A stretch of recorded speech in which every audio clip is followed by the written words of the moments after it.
Muito bem. Eu estava plenamente assentado na divisão de obras do Recife, da empresa, né? Com as minhas obras tudo já organizadazinha, tudo estruturado, os prêmios de produção distribuídos, as fichas de controle já feitas e com o fornecimento de materiais, a seção de materiais que fazia o suprimento das obras sob meu controle, com os estagiários de engenharia chefiando elas e as compras funcionando tudo de acordo com as normas da empresa. O que estava faltando então era mais obras, né? No intuito de, entre aspas, ajudar a filial do Recife, é o que foi dito na época, Salvador passou o escritório de Aracaju para o controle do Recife, né? Da filial do Recife. E com o escritório de Aracaju vieram as obras interessantes. A execução das instalações de uma tecelagem em Laranjeiras, que é uma cidade perto de Aracaju, se não me engano, e um edifício do governo de estado de Sergipe, em Aracaju, além de umas obras pequenas que eu não lembro mais e algumas manutenções de ar-condicionado, né? E com essa passagem do escritório de Aracaju para o controle do Recife, veio uma obra interessantíssima, que era uma estação de tratamento de petróleo chamado Furado, nas imediações de São Miguel dos Campos, que é uma cidade que fica a 40 quilômetros de Salvador. Essa estação de tratamento de petróleo, ela reunia o petróleo de 30 estações de 30 postos de petróleo que tinham ao redor de Maceió, vinha através de tubulações, bombeado, né? Lá se fazia um pré-tratamento do petróleo, tirando água salgada, gás, e embarcando em caminhões e levando para Aracaju para ser refinado. O gás iria ser aproveitado numa indústria de cimento que estava sendo implantada vizinha à estação de tratamento de petróleo, chamada Cimentatol. Essa obra de tratamento de petróleo, estação de tratamento, era uma obra interessantíssima. Tinha uma montagem eletromecânica pesada, tinha construção civil, que era base de equipamentos, taludes e casas de bombas e de casas de máquinas. E tinha pintura industrial também, né? Muita solda. Era uma área muito interessante para mim, que eu não tinha experiência alguma nessa parte de montagem eletromecânica, né? Mas encarei de frente, né? O controle de qualidade da Petrobras era altamente exigente.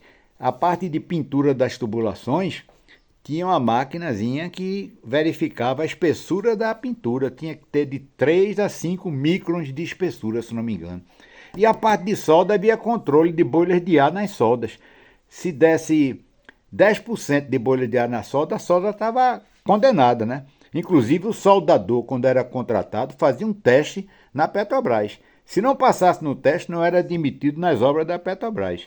Então o soldador geralmente era todo cheio de direitos, sabe? Chegava parecendo rei e ganhava muito bem. E todo soldador que se preza tinha carro, né?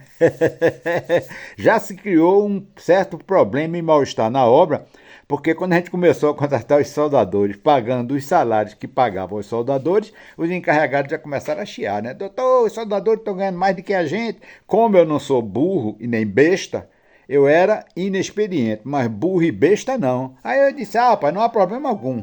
Não, doutor, não, você faz o seguinte, você faz o teste de solda na Petrobras. Se você passar no teste de solda da Petrobras, eu passo a pagar você salário de soldador. Aí calou todo mundo, né? Mas eu tinha uma coisa que ficou me agoniando, né? Uma peiticazinha em cima da minha cabeça, que é, eu não entendo coisa alguma de solda. Como é que eu vou controlar essa qualidade de serviço de solda e lidar com os soldadores, né? Então eu me lembrei que tinha um fornecedor de solda no Cabo, lá no Recife. Entrei em contato com ele e ele tinha um curso para soldador. Só que o curso não era para engenheiro, era para soldador. Eles disseram, ó, o curso da gente é para peão. Eu digo, não há problema não, eu vou e faço o curso. Então, depois que eu organizei a obra todinha, contratei o pessoal, fiz a seleção de pessoal, defini as equipes, fiz as programações de serviço, elaborei requisições de materiais, tanto interna quanto externa, porque a obra era fornecimento de mão de obra e material de consumo. O material grosso era fornecido pela Petrobras. Então, fiz todas essas requisições, mandei requisições para a Petrobras, mandei requisições para o escritório da empresa para comprar os materiais de consumo, né, que é solda, lixa, estopa. e até conexões elétricas, porque essa parte, essa miuçalha elétrica menorzinha, era por nossa conta, né? Feito isso, eu digo, agora eu vou fazer, sim, definir as equipes, né?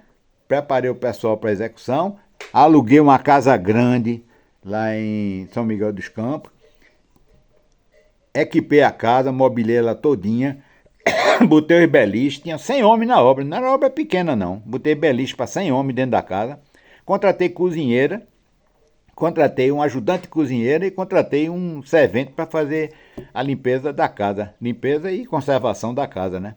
Feito isso, eu fui para o Recife, deixei um estagiário lá e um supervisor fazendo o controle das coisas, iniciando as primeiras providências, fui para o Recife fazer meu curso de solda, né? O curso de solda envolvia solda oxiacetileno, solda elétrica, MIG e TIG. As soldas MIG e TIG eram novidades que estavam sendo plantadas na época. Então eu me lembro que a gente teve umas práticas dela, mas eu não lembro nem como é que faz, não. Eu fiz mesmo foi a solda oxigênio acetileno e solda elétrica.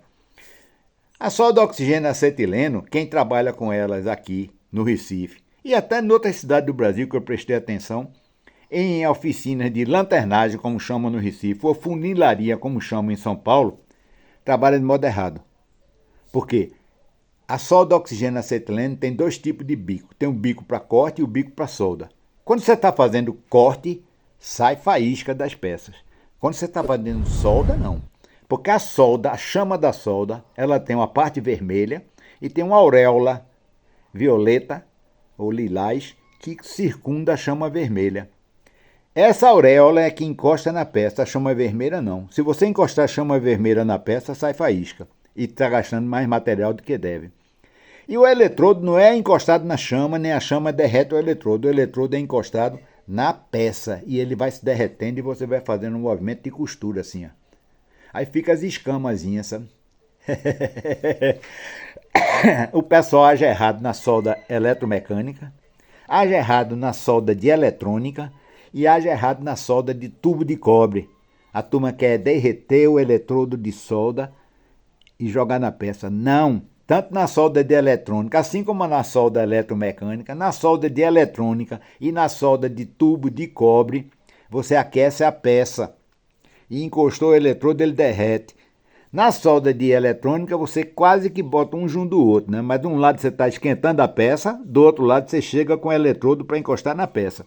E a solda de tubo de cobre, você esquenta a peça com um maçarico a gás. Quando você vê a peça mudar de cor, você nota claramente que a peça muda de cor, que você vai aquecendo ela uniformemente. Você encostou o eletrodo assim, a própria solda circunda a peça. Muitas vezes você tem uma peça encostada na parede que você está querendo por detrás botar o eletrodo de solda e fazer a circunferência toda da conexão. Está errado.